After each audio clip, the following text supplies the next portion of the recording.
Olá, querido amigo, querida amiga, é sempre uma bênção tê-lo do outro lado nos acompanhando. Antes de lermos a palavra de Deus, quero lhe convidar para uma breve oração.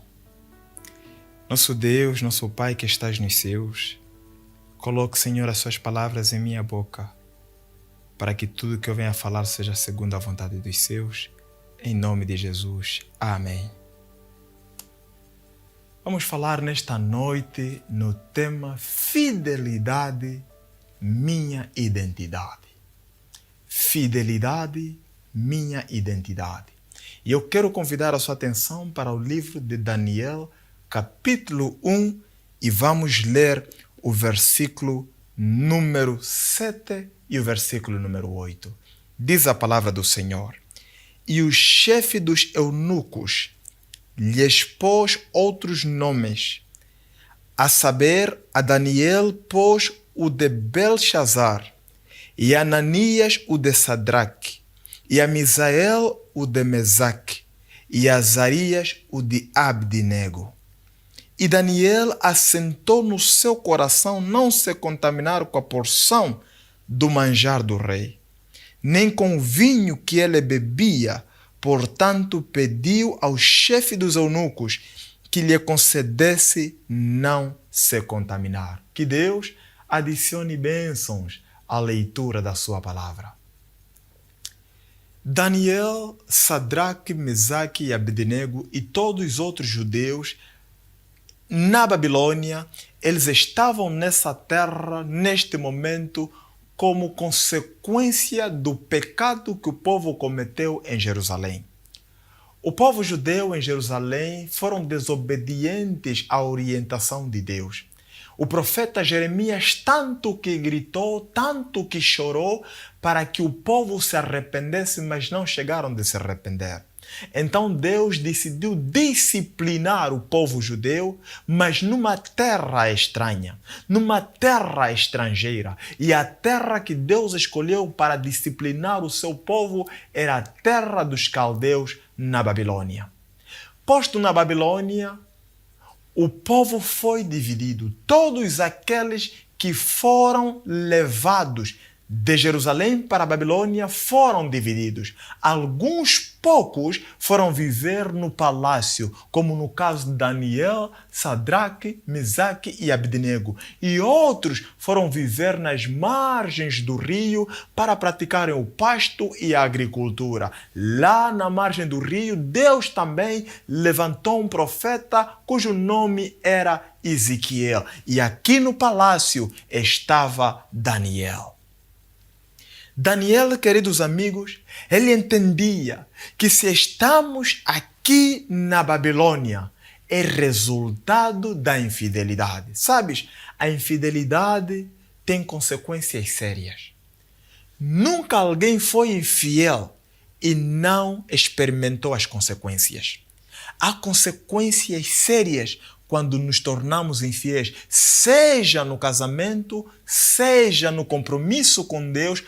Quando somos infiéis, há consequências. Então Daniel, posto na Babilônia, com esta mentalidade de que já estamos aqui através da infidelidade, posto nesse lugar, eles são treinados, estes jovens. E quando são treinados, ao mesmo tempo lhes é atribuído novos nomes. Nomes estes que estavam relacionados às divindades babilônicas. Nomes estes que estavam ligados à cultura dos caldeus. Nomes estes que lhes poderia identificar-se com aquilo que são as origens da Babilônia. Em outras palavras, eu quero aqui dizer que nomes são descritivos. Nome diz alguma coisa de quem nós somos ou de onde viemos. Nomes têm uma mensagem a passar. E os rapazes recebem novos nomes que lhes identifica com a cultura babilônica. E ainda o rei orienta que estes rapazes que foram achados sábios deveriam não só receber novos nomes, mas como também deveriam comer das boas alimentações que deveriam sair da mesa do rei. Um historiador, ele diz que os governantes da Babilônia tinham de ser altos e grandes. E que, porventura, provavelmente, estes rapazes, eles não tinham um corpo muito grande. E, por esta razão, eles foram orientados a comer da porção do rei, das gorduras da mesa do rei, para ver se ganhassem algum peso, para ver se tivessem aquele corpão de quem está na liderança. Bem, se isto é historicamente real, bem, é apenas uma informação.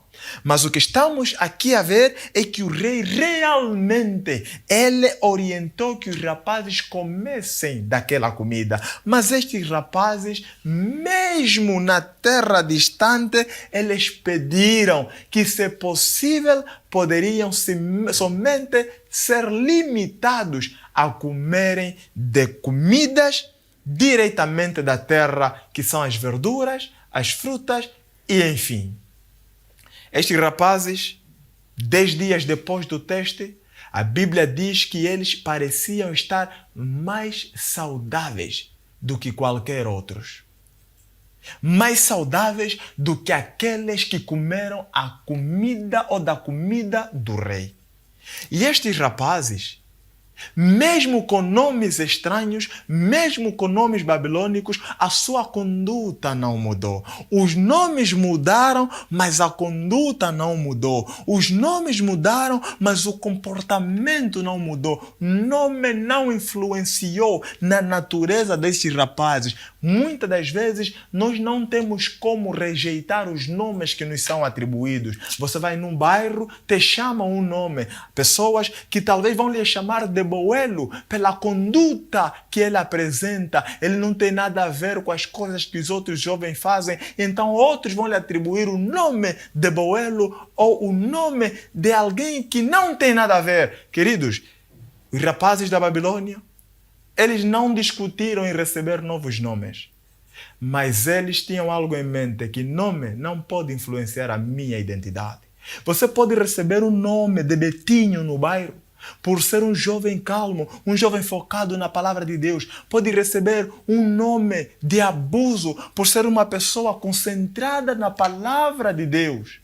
Não permita que os nomes influenciem a sua identidade. Não permita que os nomes influenciem quem você é.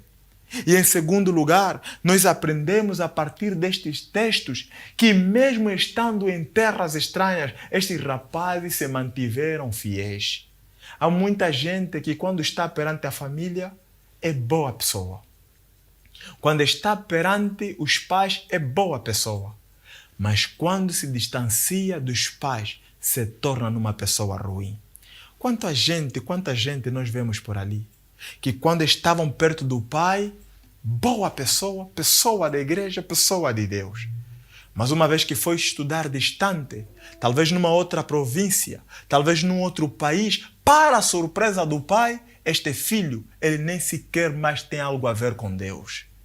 Distanciou-se de Deus, porque ele foi distante dos pais. O que lhe mantinha próximo de Deus é estar perto dos pais. Mas destes rapazes da Bíblia, não. Mesmo estando distante da casa de Deus, mesmo estando distante de Jerusalém, distante dos pais biológicos, eles se mantiveram fiéis à palavra de Deus. Não permitamos que os nomes, a sociedade, influencie quem realmente nós somos. Nós somos um povo de Deus. Tu és um filho de Deus. Tu és uma filha de Deus. Não se deixe levar. Se as outras estão a fazer algumas coisas e te convidam, você permaneça fiel na palavra de Deus. Ainda que te chamem nomes, permaneça fiel à palavra de Deus. Ainda que te chamem nomes, deixe que eles chamem nomes. Mas você permaneça firme e fiel na palavra de Deus. A identidade deve ser a mesma, tanto na presença dos pais como na ausência dos pais. Não se deixe desviar. Segure firme as mãos de Deus. Segure firme as mãos de Deus e não se deixe influenciar pelo ambiente do bairro onde você vive. Não se deixe influenciar pelo ambiente do internato onde você está. Não se deixe influenciar pelo ambiente da escola onde você estuda. Permaneça firme na tua verdadeira identidade. E qual é a sua verdadeira identidade? És um filho, uma filha de Deus. Que Deus te abençoe. E eu quero orar com você para que possas permanecer firme em meio a esta pressão social, para que possas permanecer firme em meio a estes ambientes, a estas influências que vêm fortemente para te desviar da presença de Deus. Eu quero lhe convidar para uma oração para que Deus venha tornar mais visível a sua identidade em nós. Oremos a Deus. Nosso Deus, nosso Pai, te agradecemos pela mensagem dos jovens hebreus, que mesmo numa terra distante eles mantiveram-se fiéis à tua palavra. Mesmo numa terra distante, recebendo novos nomes, não permitiram que os nomes influenciassem em quem eles realmente eram. Venha ao Pai, por favor, em nome de Jesus, fazer com que possamos refletir claramente o teu caráter em nossas vidas. Seja nas escolas, no internato, no lugar de serviço, onde quer que estivermos, que sejamos homens e mulheres, que nos lembremos que temos um papel a desempenhar. Em nome de Jesus. Amém.